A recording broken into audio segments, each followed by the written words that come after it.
अस्सलाम वालेकुम। मेरा नाम हफीज़ हैदर है और मैं क्लिनिकल साइकोलॉजिस्ट हूँ। आज की वीडियो बेसिकली जो है स्किज़ोफ्रेनिया के छोटे से कॉन्सेप्ट को हाईलाइट करूँगा।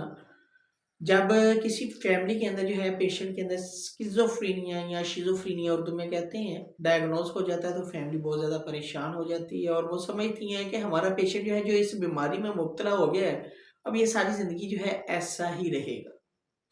हम चाहे जिस मर्ज़ी डॉक्टर के पास चले जाएँ, जिस मर्ज़ी जो है पीर फ़कीर के पास चले जाएँ, बाबा जी हज़रात के पास चले गए, जहाँ मर्ज़ी चले जाएँ, ये ठीक होने वाला नहीं है, ये पागल हो गए। तो ये कॉन्सेप्ट गलत है। हर बीमारी की एक स्टेज होती है जहाँ जो है वो कायदा तौर पर जो है क्योरेबल होती है और मैनेजेबल होती है। जब वो बीमारी जो है क्रॉनिक फेज के अंदर चली जाती है, तो फिर जो है उसके जो प्रोग्नोसिस हैं वो जो है चेंज हो जाते हैं। वो जो है फिर सिर्फ और सिर्फ मैनेजेबल रहती है, क्योरेबल नहीं रहती। तो स्किज़ोफ्रेनिया बेसिकली जो है ब्रेन की क्रॉनिक डिजीज है और इसमें जो है पेशेंट रियलिटी से कट जाता है। एक आर्टिफिशियल फैंटेसी लाइफ के अंदर चला जाता है और जो है उसे वो सारी चीज़ें जो है हकीकत लग रही होती हैं, जो उसके जो है ज़हन में सोची आती है और वो समझता है कि इसका जो है हकीकत के साथ ताल्लुक है। लेकिन हमारे सोसाइटी के अंदर, हमारे मुआशरे के अंदर जो है एक कॉन्सेप्ट ये भी है कि ये सारी चीज़ें जो है ये पेशेंट का जो सारा इलाज है, तरीक़ाकार वो ये है कि इसको अद्वियात ने ठीक करना है। मानता हूँ, अद्वियात ही ठीक करेंगी। ऐसा नहीं है कि अद्वियात का कोई रोल नहीं है, बहुत अच्छा रोल है। लेकिन अद्वियात के साथ-साथ उसकी जो एक चेन बन गई है, जो डिल्यूज़नल बिलीफ या थॉट साइकिल बन गया या थॉट पैटर्न बन गया है ना, वो मेडिसिन ने नहीं चेंज करना। वो जो है साइकोलॉजिस्ट ने चेंज करना है।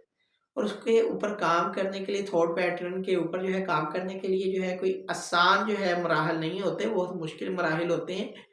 और जो है ये पेशेंट आसानी से कभी भी चीज़ों को एक्सेप्ट नहीं करता है, क्योंकि जब एक इंसान आर्टिफिशियल दुनिया में चला जाता है, रियलिटी से कट जाता है, साइकोसिस के अंदर होता है या साइकोटिक एपिसोड के अंदर होता है, तो वो जो है हर चीज़ को डिनाई कर रहा होता है।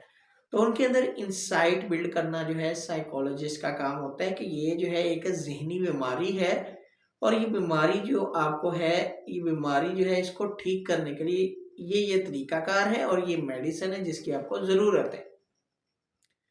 काम जो है इसके ऊपर पेशेंट के साइकियाट्रिस्ट और साइकोलॉजिस्ट दोनों ने करना होता है। याद रखिए। और ये बीमारी जो है कुछ इसकी डिफरेंट स्टेजेस होती हैं, माइल्ड, मॉडरेट, सीवियर, क्रॉनिक। और ये जो है स्टेजेस जितनी जल्दी जो है फैमिली वाले साइकोलॉजिस्ट या साइकियाट्रिस्ट के पास लेकर आएंगे, उतने ही अच्छे प्रोग्नोसिस के चांसेस होंगे। याद रखें, ये मरीज पागल नहीं होते। ऐसा कहना जो है बुरी बात है कि मरीज पागल है, ये चीज़ गलत है। वो एक बीमारी का हिस्सा है और बीमारी की हालत में वो ये बातें कर रहा है। हाँ, बाज़ दफ़ा जो है स्किज़ोफ्रेनिया के कुछ ऐसे केसेस भी होते हैं जिनके जो प्रोग्नोसिस होते हैं बहुत अच्छे होते हैं। अगर आप जो है ये एक कॉन्सेप्ट निकाल दें कि दवाइयों ने ही सारा कुछ करना है, तो जो है पेशेंट के प्रोग्नोसिस जो चांसेस होते हैं वो और अच्छे हो जाते हैं। क्योंकि मेडिसिन के साथ-साथ जो है उसकी साइकोथेरेपी चल रही होती है और पेशेंट की फैमिली, पेशेंट की सोशल गैदरिंग, पेशेंट के जो है लाइफ़स्टाइल के ऊपर प्रॉपर्ली जो है वर्क किया जाता है, साथ में मेडिसिन दी जाती है और बहुत अच्छे चांसेस होते हैं रिकवरी के। तो ये पेशेंट जो है मैनेज हो सकते हैं और बहुत अच्छी तरह हो सकते हैं। और बाज़ जो है पेशेंट इस कदर जो है इस बीमारी से क्योर भी होते हैं कि उनके अंदर ये चीज़ें जो है ना होने के बराबर होती है और आम ज़िंदगी गुज़ार रहे होते हैं।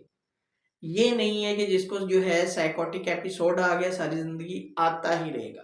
नहीं, अगर उस शख्स ने जिसको जो है ये बीमारी है, याद रखें, अगर वो इन चीज़ों को डील करना सीख गया तो वो सारी ज़िंदगी नॉर्मल इंसान बन के एक अच्छी ज़िंदगी गुज़ार सकता है। बस उन स्ट्रैटेजीज़ के ऊपर, उन तरीक़ाकार के ऊपर अमल करना पड़ेगा और अमल करवाने के लिए फैमिली को कॉन्शियस होना ज़रूरी है। और अगर फैमिली कॉन्शियस हो जाती है और प्रॉपर जो है प्रोटोकॉल को फ़ॉलो करती है, तो उनका पेशेंट ठीक हो सकता है। लेकिन ये कॉन्सेप्ट मत रखें कि ये बीमारी जो है ये काबिल इलाज है ही नहीं। ऐसा नहीं है, ये बीमारी काबिल इलाज है। बहुत अच्छे से के प्रोग्नोसिस होते हैं। सिर्फ इलाज उन जो है पेशेंट का खराब होता है जब फैमिली ये सोच बैठती है कि इसने ठीक नहीं होना, हम जहां मर्जी चले जाएं ये ठीक नहीं होने वाला, तो तब जो है पेशेंट मजीद खराब होता है और इलाज जो है खराब होता है पेशेंट का। क्योंकि फैमिली जो है सिर्फ बाज दफा जो है कुछ डिफरेंट इश्यूज की वजह से ना तो वो जो है साइकेट्रिस्ट के पास लेकर जाती है और ना ही साइकोलॉजिस्ट के पास लेकर जाती है, और पेशेंट जो है मजीद बीमार होता है क्योंकि उसे पता ही नहीं है फैमिली को जो है इस तरह की बीमारी का इलाज कैसे मुमकिन है। वो पीरों फकीरों बाबा जी हजरात के पास ले जाकर पेशेंट को खराब करके बैठे होते हैं और कुछ नहीं करते। तो स्किज़ोफ्रेनिया की डिफरेंट कैटेगरीज होती हैं, माइल्ड, मॉडरेट, सीवियर। उनका जो प्रोग्नोसिस जो होता है, ठीक है, वो डिपेंड करता है उनके लेवल के ऊपर कि वो माइल्ड है, मॉडरेट है, सीवियर है, क्रॉनिक है। अगर पेशेंट माइल्ड लेवल के अंदर आता है तो बहुत अच्छे जो है प्रोग्नोसिस होते हैं। इसी तरह मॉडरेट के अंदर आता है, ठीक है, तो उसके और तरह के जो है प्रोग्नोसिस होंगे। इसी तरह अगर जो सीवियर में आता है तो उसके और तरह के प्रोग्नोसिस होंगे। क्रॉनिक में आएगा तो जाहिर सी बात है फिर जो है पेशेंट वो खराब हो चुका होगा। तो बेहतर ये कि बर वक्त जो है साइकोलॉजिस्ट और साइकेट्रिस्ट के पास जो है पेशेंट को लेकर आया जाए।